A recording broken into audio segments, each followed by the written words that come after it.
Bonjour chers frères et sœurs de l'église de l'île Jésus. Nous sommes aujourd'hui le lundi 17 mai 2021 et nous allons méditer le récit de la bénédiction d'Éphraïm et de Manassé. Nous retrouvons ce texte dans Genèse chapitre 48, versets 8 à 22.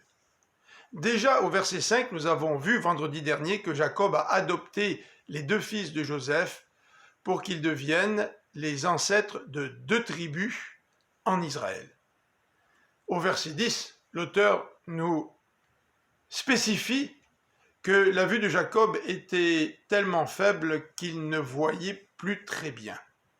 Et c'est la raison pour laquelle Joseph place ses deux fils, de telle sorte que Manassé soit devant son père, mais à sa droite, et Éphraïm à sa gauche, afin que les deux puissent recevoir la bénédiction qui leur revient. Manassé va recevoir la bénédiction de l'aîné, et Éphraïm celle du cadet.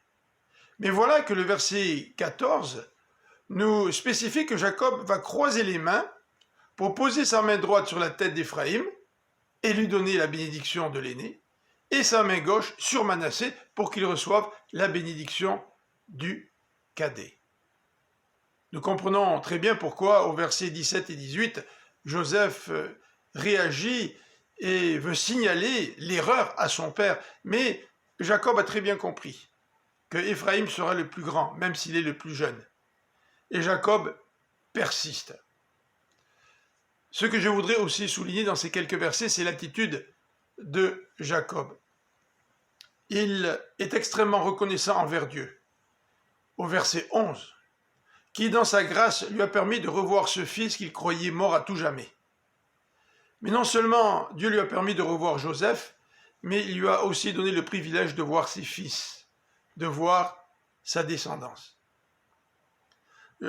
Jacob va aussi exprimer sa reconnaissance envers son Dieu, car ce dernier a pris soin de lui jusqu'à ce jour. Quel contraste avec ce Jacob qui voulait tout contrôler dans sa vie, mais qui reconnaît maintenant la bonne main de Dieu sur lui. Au verset 21, l'auteur nous décrit aussi la foi de Jacob, qui dit à Joseph que Dieu va être avec vous, c'est-à-dire avec ses descendants, et que c'est Dieu qui va faire revenir en Canaan sa postérité. Il va faire revenir en Canaan le peuple d'Israël, ce pays de leurs ancêtres et ce pays de la promesse. La foi de Jacob a grandi au travers de toutes ces années. Et j'espère qu'il en est ainsi pour nous, que notre foi grandit au fur et à mesure que nous vieillissons dans le Seigneur. Je vous souhaite une bonne journée et que Dieu vous bénisse.